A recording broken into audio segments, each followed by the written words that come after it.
Известное на весь мир пиво, вепрево колено, мост Карла Великого, гуситские войны, 30-летняя война, возрождение мертвого языка, самая огромная еврейская гетто и родина Франца Кафки. Известных на весь мир вещей в этом небольшом месте произошло так много, что перечислять их можно до бесконечности. И каждый из бесчисленного множества туристов приезжает сюда за чем-то своим. В этом выпуске это сделали и мы, прибыв сюда не только ради великолепной кухни, истории или черепичных крыш, а ради всего и сразу. Иными словами, добро пожаловать в Прагу!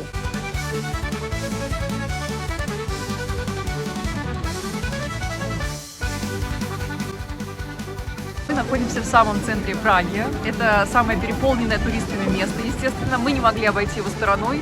Многие говорили нам, что некоторые места в старом пражском городе переоценены.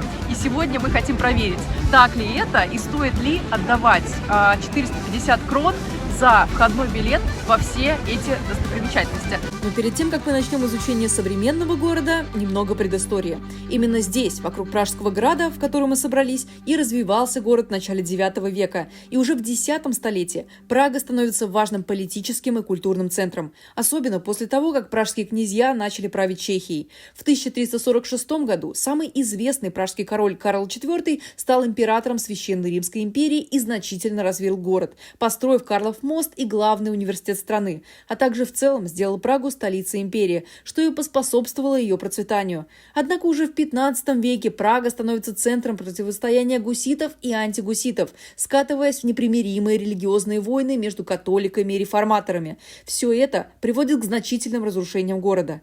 То же самое происходит и в ходе так называемой Пражской дефенестрации, когда протестантские депутаты выбросили католических представителей из окна, создав при этом повод для грандиозной 30-летней войны. Все это привело к тому, что многие жители города вынуждены были покинуть Прагу, а Чехия попала под контроль Габсбургов и Австро-Венгрии.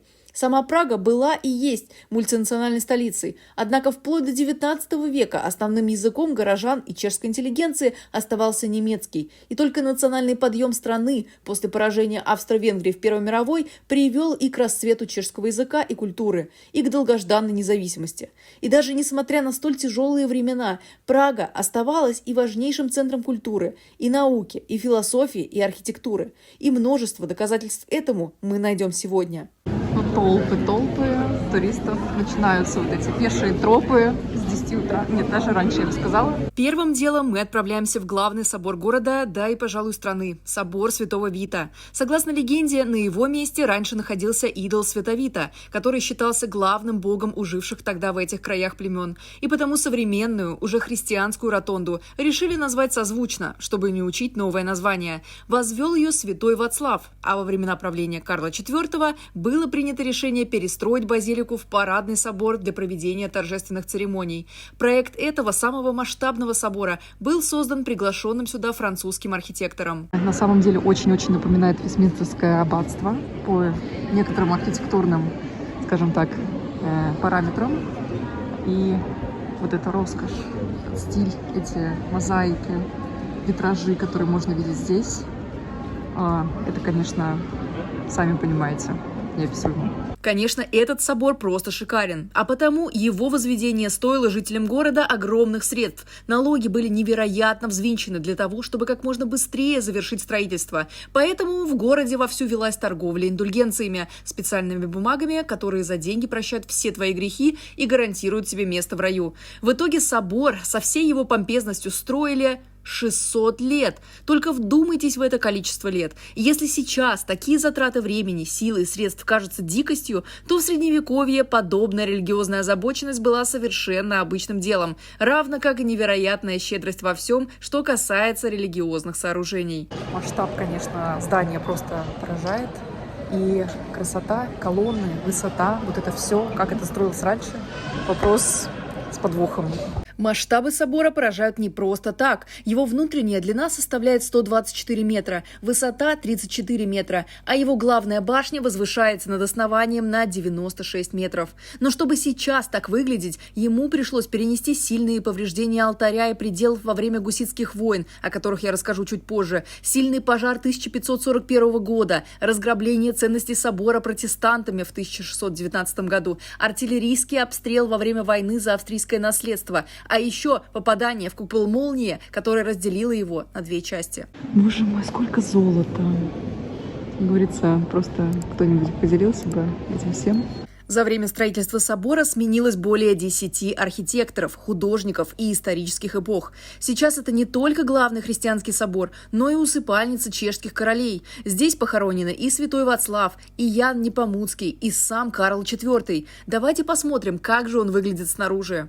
Так, ну, если вы, конечно, любите внезапные, спонтанные какие-то поездки, если вы любите вообще, в принципе, непредсказуемость, хотите прийти сюда, то можно, конечно, посетить это все, не покупая заранее билетов, но просто нужно отстоять вот такой очереди, и это только начало дня. Безусловно, собор Вита – это произведение искусства, которое, вероятно, ничем не уступает ни Кёльнскому собору, ни похожему сооружению в Барселоне. Ну а мы тем временем перемещаемся к следующей, не менее раскрученной туристической и исторической точке Пражского града – древнему замку. Этот дворец, согласно историческим источникам, был резиденцией чешских князей и королей с X по XVI века. Здание построено при Собеславе I и Владиславе II в XII веке. До настоящего времени с того периода сохранился только свод подземного этажа и часть внешней стены с южной стороны, включающие цельнокаменные башенки.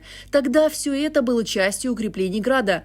На первом этаже дворца находился большой тронный зал, а также комната князя, к которой на востоке примыкала капелла с апсидой. В непосредственном соседстве с Владиславским залом находилась палата парламента, свод которых был сооружен к середине XVI века. Сейчас здесь находится коллекция археологических находок, которые были обнаружены в этой местности. Огромные очереди тянутся по всей территории безграничных по размеру палат. Проходит час-два, а мы медленно продвигаемся все дальше, в надежде увидеть хоть какой-то оригинальный элемент той эпохи, хоть какой-то слепок былой роскоши. Так, ну финальная комната убила. Здесь все, на этом заканчивается. Классно. Какое твое впечатление? Не зря стояли все-таки часик где-то. С пузом. Увы, все наши попытки увидеть настоящие королевские ценности в таких, казалось бы, огромных палатах оказались тщетными. Мы потратили 2 драгоценных часа на очереди, чтобы увидеть лишь подделки и стенды с информацией. Дорогие друзья, позади меня удивительно отвратительное место, в которое точно не стоит идти, если вы не хотите даром потерять несколько часов ценного времени, потому как ты стоишь в огромной очереди в начале, стоишь в середине, стоишь в конце, чтобы увидеть замечательное окно, новодел, копии, реплики и вид из окна на то, что ты можешь видеть, в принципе, вживую. Поэтому категорически сюда нельзя ходить. Категорически старый вот этот замок – это просто туристическая заманиловка. Я не знаю, ничего хуже, наверное, мы не посещали. И это вообще не стоит времени, и не стоит сил, и не стоит ничего. Особенно без аудиогида, без, в принципе, сопровождения туристического, да. Это не то, что вам нужно. Не приходите сюда. Зато следующее место действительно поражает древними фресками и иконами. Это старейшая сохранившаяся церковь в Пражском граде, заложенная Вратиславом I в 920 году в честь святого Георгия. В 973 году церковь была существенно расширена за счет пристройки аббатства бенедиктийцев, посвященного тому же святому. В 1142 году базилика существенно пострадала во время крупного пожара, но за короткие сроки была восстановлена почти в первозданном виде, за исключением разве что фасада и некоторых художественных деталей внутреннего убранства. Ну что ж, дорогие друзья, все-таки мы нашли старые, нетронутые историей и войнами стены с настоящими фресками. В общем, после посещения таких мест нотка разочарования явно пропадает. Но и дальше нас ждет не менее яркое, цветное и по-настоящему игрушечное место. Что ж, как определить, что мы все-таки в старом городе только по вот этой кладке? Ну и, конечно, по количеству людей. Потому что как только мы сюда приехали, здесь огромные вот эти толпы, другая кладка, вот этот заход под старину. Эту так называемую золотую улочку, которая входит в Пражский град, зачастую называют улицей алхимиков. По легенде, во время царствования короля Рудольфа здесь жили алхимики, которые пытались добыть золото из ртути. В связи с этим связано множество легенд и домыслов. Например, согласно одной легенде, возле стены последнего фонаря на улице находился портал в иной мир, а в туманную погоду по ночам там появлялся призрачный белый дом. Популярна и легенда об алхимике, в доме которого произошел взрыв. Алхимик умер, раскрыв секрет приготовления золота самостоятельно, однако унес его с собой в могилу. Возникает эта улица во второй половине 16 столетия, и именно тогда здесь и поселились чеканщики по золоту. В 18 и 19 веке домики, построенные вдоль крепостной стены, стали убежищем бедноты. Тем не менее, помимо загадочных алхимиков и не очень состоятельных людей, здесь в определенный период жизни жили и творческие, яркие люди.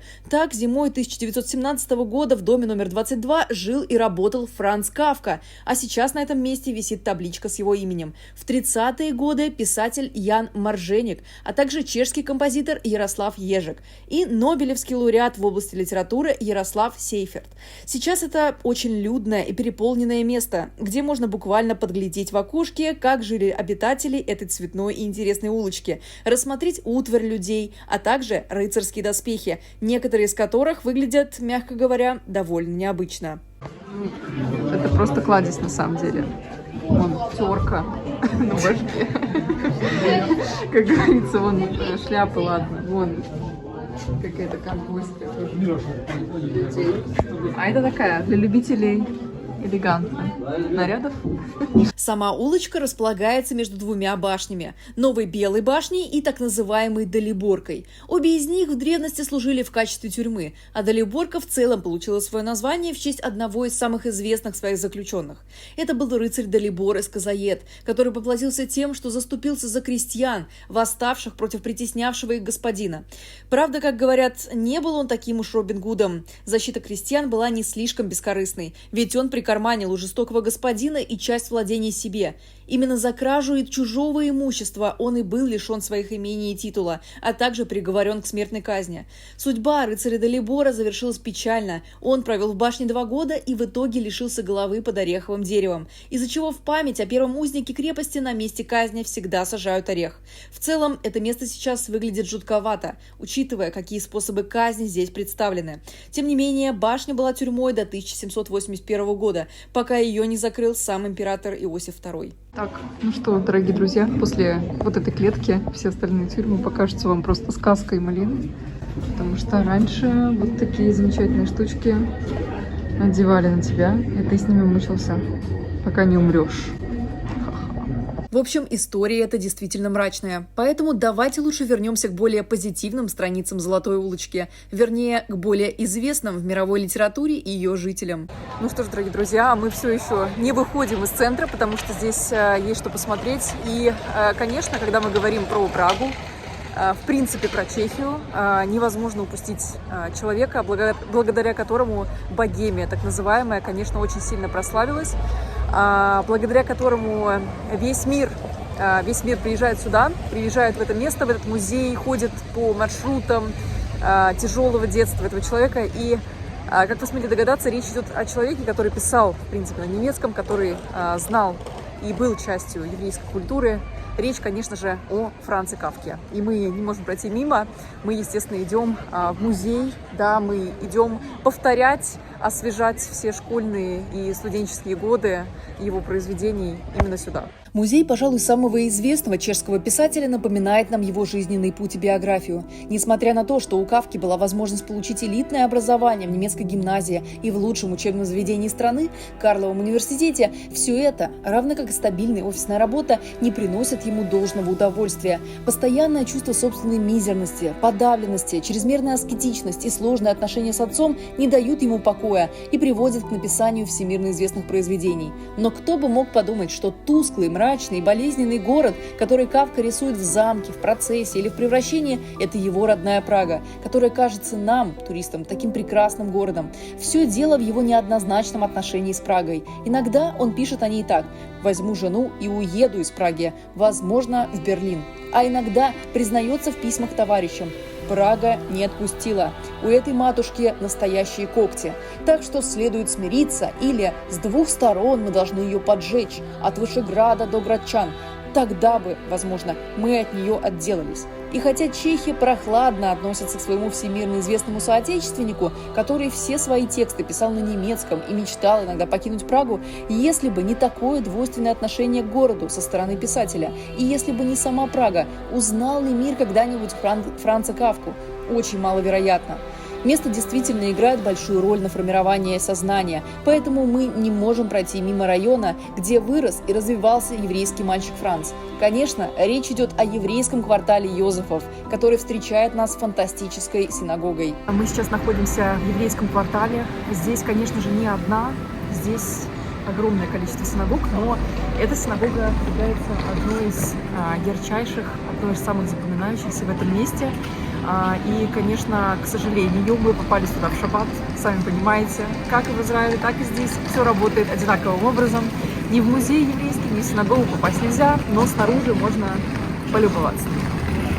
Первые евреи в городе появились в X веке, и уже к XIII столетию Прага стала одним из крупнейших центров европейского еврейства. Разумеется, все еврейские торговцы, ростовщики и лавочники жили отдельно от христианского населения города, поскольку власти стремились отстранить их от участия в политической жизни.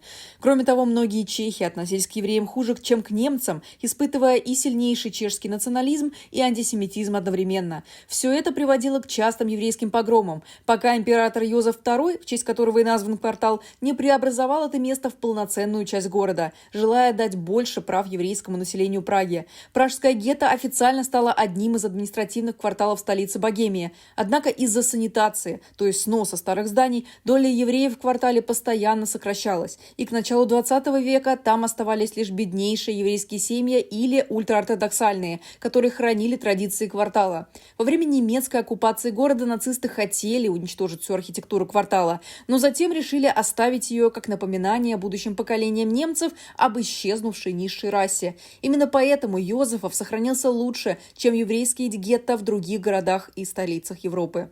Ну что ж, дорогие друзья, а мы все-таки прибыли в тот самый иудейский квартал. Здесь как раз находится старая, новая так называемая синагога.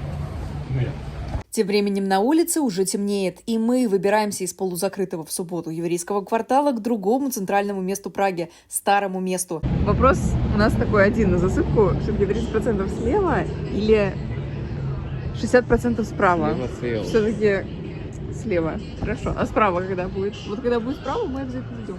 Староместская площадь всегда была центром общественной жизни города. Здесь находился главный рынок, велась активная торговля, располагалась городская ратуша, проводились важнейшие общегородские собрания, зачитывались перед взволнованными гражданами новые указы короля. Здесь же казнили осужденных. Самая известная казнь на площади произошла в 1621 году, когда палач отрубил голову 27 предводителям восстания против Габсбургов.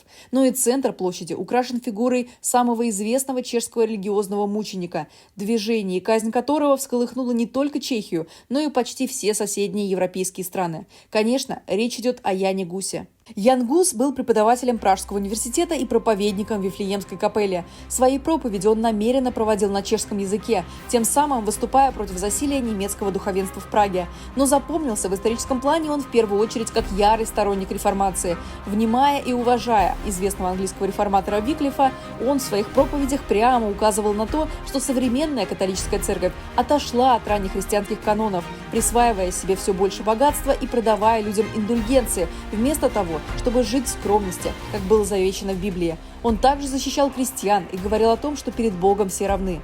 Ян Гус собрал огромное количество поклонников и почитателей, в числе которых была и кроткая королева София, которая посещала все его проповеди. Сам чешский король на первых порах не запрещал проповеди, которые были по тем временам непомерно дерзкими, говоря о том, что Ян Гус – курица, которая еще снесет золотые яйца. Друг Гуса, Иероним Пражский, в это время распространял идеи реформации за границей. Он успел побывать в Вене, а затем отправился на восток до Кракова, Витебска и Пскова. Везде своими речами он вызывал большое возбуждение среди граждан. Особое внимание в своей пропагандистской деятельности он уделил славянским народам, русскому и польскому, близким чехам по языку и культуре. Однако уже в 1410 году антипапа Александр V издал буллу против Гуса, после которой против него можно принимать карательные действия. Когда его проповеди были запрещены и книги сожжены, поддержка его среди горожан возросла еще сильнее. Поначалу чешский король заступился за Гуса и Иеронима Пражского, но затем, когда в Чехии стали продавать индульгенции, часть доходов с которых шла в карман монарха, глава государства согласился привести Яна Гуса в Констанц, где над ним совершили суд. а затем казнили его вместе с его главным соратником. Убийство такого почитаемого проповедника не могло остаться без внимания в обществе, и граждане Чехии, прежде всего крестьяне и плебс, подняли огромное восстание, которое привело к целой эпохе под названием «Гуситские войны» и всколыхнуло не только Чехию, но и многие европейские страны. Именно такой памятник передовому человеку для своего времени стоит на Староместской площади. Но и это, конечно, не самое любопытное сооружение этого места.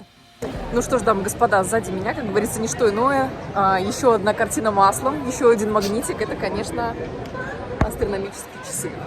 Помимо того, что они просто масштабные, красивые и так далее, они также каждые несколько интервалов устраивают представление, на которое мы, конечно, очень хотим лицезреть и попасть. Эти поистине фантастические часы показывают не только время, но и положение некоторых небесных тел над тем местом, где они располагаются. Место, где сходятся все стрелки часов, отмечает на земном шаре положение города Праги.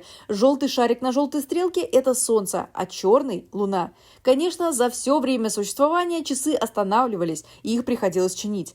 Но, несмотря на это, более половины деталей часового механизма работают без замены более 600 лет, и до сих пор каждый час показывают на площади представления.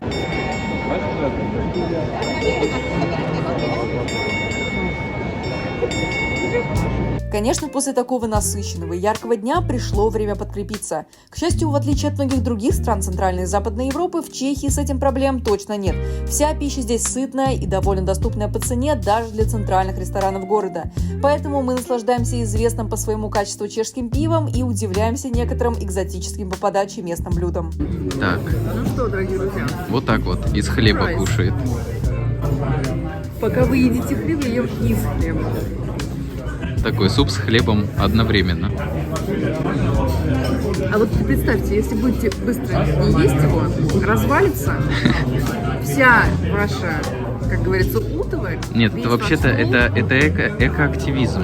Это экоактивизм. Нахрена покупать тарелки? Мне сказали, чтобы мыть тарелки, это суп для ленивых людей. Кто не любит мыть посуду, этот суп реально для вас. Я клянусь, лучше не бывает.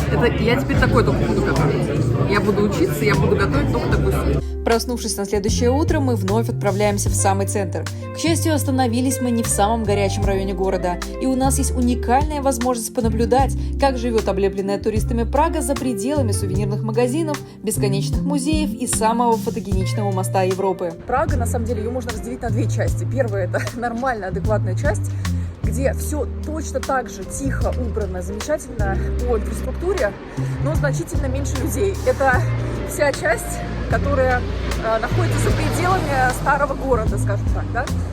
И старый город сумасшедший, причем не везде. То есть отчасти некоторые улицы все равно не избалованы таким количеством туристов. Вот. Мы побывали на всех из них. Я не знаю, как местные живут здесь, когда им нужно, например, в центр пойти.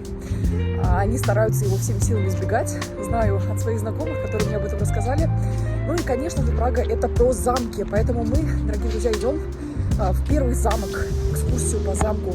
Через эти размеренные улицы, водные причалы и парки мы все-таки добираемся туда, куда не дошли в первый день нашего путешествия. Речь идет об одной из самых влиятельных семей Богемии, оставившей родине великое наследство. Мы сегодня такие первые, на коне военные, пришли первые под открытие музея. Он тоже находится в центре, в старом городе. Музей Лобковичей. Сзади меня, как говорится, картины. И мы будем изучать, смотреть, что же здесь все-таки есть, что здесь старого, а что новодела. Лобковицы – один из самых древних и знатных чешских дворянских родов, состоявший в родстве с испанским королем Филиппом II. Они были и меценатами, которые тратили огромные средства на сохранение культурного наследия в стране, и ревностными католиками, и блестящими дипломатами. Очень многие представители этой династии были гениальными в своем деле людьми. Так, например, Владислав Пенштейн из рода Лобковицей в 25 лет стал первым чехом, получившим орден Золотого Руна. Семья Лобковицей также принимала самое активное и непосредственное участие в разгроме восстания протестантов в родной стране, легко вошли в венские круги и выстроили карьеру при правлении Габсбургов. Помимо политической службы, некоторые представители рода были искусными воинами с собственной грандиозной военной коллекцией, которая представлена в залах замка, а некоторые, как шестой князь Йозеф Максимилиан, страстными поклонниками музыки. Именно он собрал многочисленные партитуры Генделя, в числе которых была рукопись Мессии с поправками и оркестровками Моцарта. А талант Бетховена он отметил еще тогда, когда о гениальности этого композитора не знал и не слышал никто. Из своего кармана Максимилиан, чуть не разорившись, выделил юному музыканту годовую стипендию и музыкантов с концертами-площадками. Разумеется, Бетховен впоследствии решил отблагодарить своего щедрого спонсора и написал в его честь ряд гениальных произведений, в числе которых третья героическая, пятая и шестая пасторальная симфонии. Именно на деньги Лобковицы в Богемии устраивались концерты с выступлениями величайших композиторов Австрии, Германии и Венгрии, о которых мир узнал значительно позже. Сейчас, гуляя по музыкальным залам замка, от восторга можно потерять рассудок. Здесь и оригиналы многих партитур, и коллекции скрипок, и записи с голосом многих композиторов. Не меньше удивляют и элементы искусства, картины и искусственные керамические статуи, принадлежащие коллекции рода. Некоторые из этих занимательных экспонатов и гравюр, между прочим, могут сообщить нам множество любопытных исторических деталей. Гравюры, которые удалось купить в Италии, и все руины, которые подверглись. Рим, например, в 18 веке. Все можно видеть здесь. Так что уникальная на самом деле коллекция, которую удалось приобрести людям из этого знатного рода. И они находятся тоже здесь. Вот так вот. Узнаете фонтанчик? Однако судьба рода оказалась не совсем простой. В период независимости Чехословацкой республики часть помещений дворца сдавалась под служащих премьер-министра Чехословакии, а в момент прихода в страну немцев в 1939 году имущество Лобковицы было конфисковано. Казалось бы, победа над нацистами принесла знатнейшему роду покой, но сразу вслед за нацистской конфискацией последовала советская национализация. Так Лобковицы лишились всех своих коллекций и имущества и жили в изгнании до 90-х годов и долгожданных демократии в стране.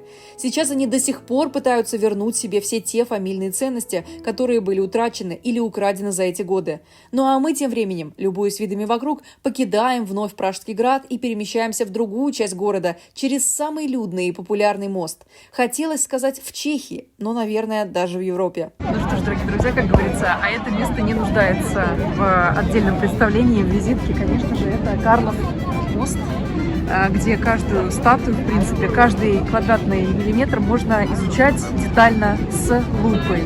Конечно, без такого количества туристов, но это практически невозможно, поэтому наслаждаемся тем, что имеем, и идем здесь по вот этим красочным улочкам, по речке, вообще по всему, по вот этим черепичным крышам. Наслаждаемся. Интересно, что раньше, до 1870 года, этот мост назывался Пражским, а не Карловым, как сейчас. Но и на месте этого моста когда-то находился Юдитин мост, который как раз простоял до правления Карла Великого.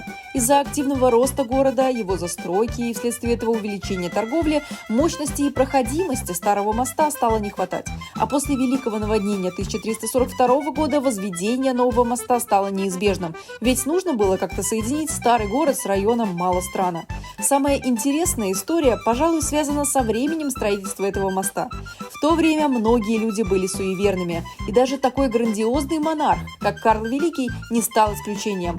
Именно 9 июля 1357 года, ровно в 5 часов 31 минуту, Карл IV собственноручно заложил первый камень в основание моста, как и советовали ему придворные астрологи, для того, чтобы мост выстоял любые невзгоды. В принципе, прогнозы оказались близкими к правде, ведь мост сохранился практически в первозданном виде и раньше выдерживал не только людей, но и поезда, трамваи и повозки.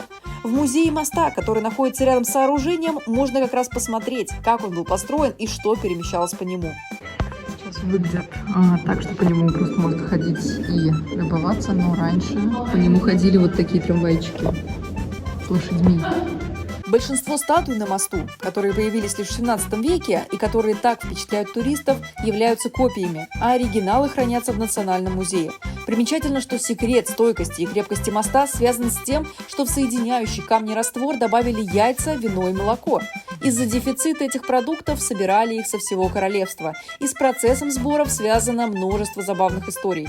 Кто-то боялся, что яйца по дороге разобьются, поэтому решил их сварить, а кто-то прислал не только молоко, но и сыр с творогом.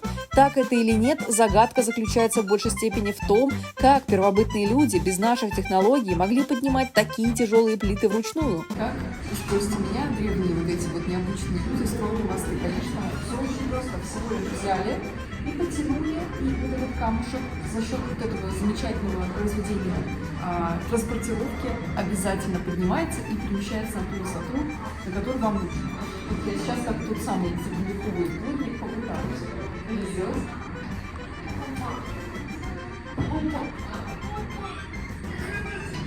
Зоя подняла.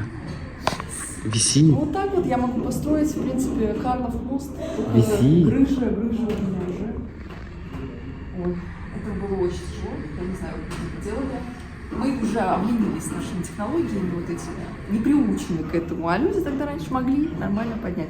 У меня грыжа после вот этого. А люди, вон, пожалуйста, переносили. Видимо, иногда мы зря недооцениваем средневековых людей и считаем себя умнее и продвинутее их. Что думаете об их умениях вы? Пишите ваши мысли в комментарии. Ну а мы продолжаем изучать город и его историю. Ну что ж, дорогие друзья, вот мы и прибыли в то самое, тоже не менее людное место.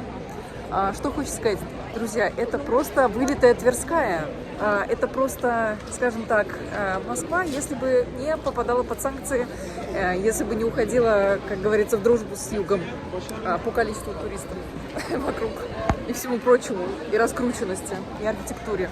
Вполне себе не уступает, я вам скажу, потому что те же самые вот эти лавки, та же самая вообще структура всего, только без такого количества туристов со всей Европы. Именно эта площадь с древнейших времен и по настоящее время считается главным торговым местом и большим рынком. Сейчас, как видите, мало что поменялось, хотя прошло уже достаточно времени. Так, друзья, ну куда же без традиционного базара? Если вдруг вы не купили что-то на торговых лавках самого центра, вы всегда можете прийти сюда и докупить. Вот кому не привезли, там соседки, коллеги, вина, открытку, не соответствующую вообще месту, абсолютно левые подарки, да, китайского происхождения, можно приобрести здесь. Но без этого никуда. В принципе, без этого не сработает маркетинг. Вот это абсолютно понятно, не осуждается даже. Несмотря на проходной двор, бесконечные прилавки с сувенирами и кафешки с традиционными тордельниками, здесь можно свернуть и на более спокойные улочки. Все дело в специфической нелинейной застройке района. Ну что ж, друзья, вот мы буквально на 5 минут дошли от самого людного места в один из переулков, и здесь уже просто нету никого. Тишина, порядок, отсутствие ветра, туристов и всего прочего. Конечно, посещая Прагу, невозможно пройти мимо этого места – Национального музея. Это огромный комплекс с различными детскими и взрослыми экспозициями. Однако мы попали лишь на самую интересную часть – историю Чехии с начала 20-го столетия по современный период. Так, после Первой мировой войны Чехословакия освобождается от гнета развалившейся Австро-Венгерской империи и становится независимым государством, уже тогда с элементами демократии.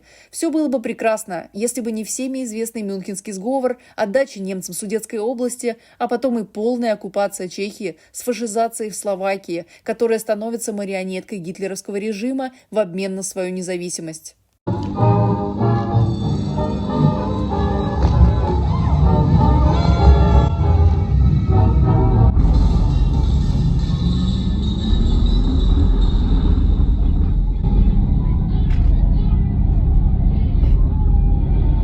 В ходе Второй мировой войны Чехия стала первой и сильно пострадавшей жертвой нацистского режима, но была освобождена во многом благодаря действиям Красной армии. Подвиги советских солдат и приводят к невероятной романтизации чехами сталинского режима и симпатии к социализму. Поэтому к власти в Чехии и в Словакии, которая скинула нацистское правительство, приходят красные социалистические силы. Поначалу все идет очень даже хорошо, ведь социализм Чехословакии, пусть он по строю своему похож на наш, был изначально мягче. Продуктов и вещей было побольше, а сами граждане из-за близости к капиталистической Европе могли получать оттуда газеты и журналы, слушать их передачи гораздо легче, чем граждане советского пространства. Разнообразие соседнего рынка убивает все же любовь к социализму, и потому в 1968 году проводится попытка либеральных реформ, которые приводят к вводу советских войск для подавления недовольств и последующей неприязни чехов и словаков к Москве и к социализму в целом. Избавиться от надоевшей системы удается лишь в ходе бархатного переворота 90-х годов, когда сначала Чехословакия сбрасывает с себя коммунистов, а затем и страна разделяется бескровно на две части, принося в страну хорошо известные нам 90-е. Так, ну что, невольно возвращаю вас в вашу молодость. Самые 2000-е годы, вот эти готы-лохи, эмодуры, вот этот сатанизм. Так, по факсу все передаем. Компьютер. Такие тяжеловесные, значит, вот этот вот степлер. Все узнали. Ну, понятно, куча просто дисков, вот этих вот кассет, которые можно поставить, посмотреть фильмец. Как еще, собственно, вот факс. Если что, по факсу звоним, как говорится. До сих пор в моде сейчас. Так, вот такая ветровочка. Кто бы знал, что она войдет в моду в наше время. Ну ладно, а потом уже пошла коллекция. Главой Чехии становится лидер оппозиции Вацлав Гавел. И несмотря на те же сложности в 90-х годах, что и в постсоветском пространстве, Чехии довольно быстро удалось перейти на рыночные и демократические рельсы. Впрочем, доступность цен в сравнении со многими странами Западной Европы заметен даже сейчас. В ходе поездки нас после многих посещенных стран приятно удивили цены на такси, трамваи и метро. Ну что ж, дорогие друзья, мы в своих поездках, конечно же, очень уважаем быстроту действий, но не можем не проверить транспорт, как работает транспорт, когда это не такси. Здесь в Праге есть, естественно, метро, есть также система трамваев. И сейчас мы посмотрим, как же выглядит пражское метро, разочарует оно или очарует. Конечно, ветки метро не отличаются здесь особенной вычурностью или красотой в виде лепнины. Но и свойственного многим мегаполисам душка бездомных и наркоманов здесь тоже нету. Поэтому пользоваться вполне можно и не без удовольствия. Но оглядывая ценовую политику, мы не можем не зайти в магазин. И вуаля, цены здесь тоже значительно ниже, чем у западных соседей или многих ближневосточных стран. Так, ну, смотрим ассортимент, как говорится. Первое, что попадается, пельмени московские. Так, какие точно? Постепенно вечереет, и мы, отъехав немного от самого центра, с удивлением обнаруживаем, что становится значительно темнее. И нет, дело, конечно, не во времени суток вовсе. Если меня видно так плохо, значит, мы отошли все-таки от центральной улицы. Значит, мы все-таки зашли, скажем так, на не очень туристическую тропу. Она-то на самом деле туристическая. Немножко буду выглядеть как в хоррор-фильме. Она-то на самом деле туристическая, просто мы уже гуляем вечером, и поэтому здесь очень мало народу, здесь водятся привидения, и здесь только мы. Так мы прибыли в интересный район города – Вышеград. Как следует из его названия, располагается он на довольно большой высоте, и потому вид с него открывается на всю вечернюю Прагу, если, конечно, осилить сам подъем. Так, ну тут уже начинается улица Фонарь-Аптека. Для любителей спорта подняться в Вышеград, Нижеград, то есть. История Вышеграда уходит корнями в XI век, когда король Вратислав II решил поселиться именно здесь, и потому построил себе романскую крепость, укрепленную со всех сторон.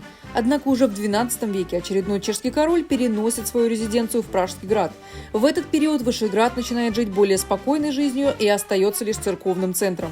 Все меняется при правлении Карла Великого, который считает, что место, где жили его предки по материнской линии, должно быть обязательно перестроено. Поэтому он создает там свою крепость. И былая слава возвращается в этот район.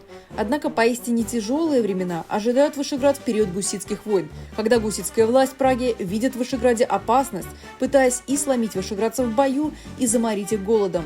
В тот период Вышеград считался чуть ли не Прагой, а отдельным, даже вражеским городом.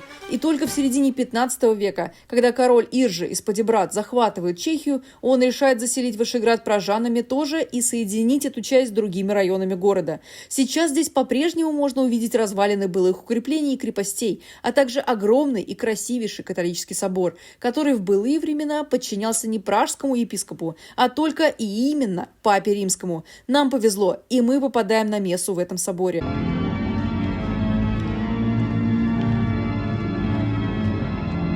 Завершая этот день и наше прекрасное путешествие по Праге в целом, мы поняли, что забыли сделать главное – то, без чего посещение Чехии можно считать неполноценным. Конечно, мы не попробовали блюда настоящих чешских охотников с интересным названием «вепрево колено», поэтому с удовольствием исправляем эту досадную ошибку. Ну что, то самое колено. Какого масштаба? Но вот наши выходные в Праге подходят к концу, и мы прощаемся с этим городом передовых идей реформации, родиной Карла IV, охотников, пива и крепостей с милыми черепичными домиками, каждый уголок которого можно внимательно изучать вечность. Ставьте палец вверх, если вам понравилось это видео, пишите о своих впечатлениях от Праги и от Чехии в целом, ну а мы поехали дальше. Пока-пока!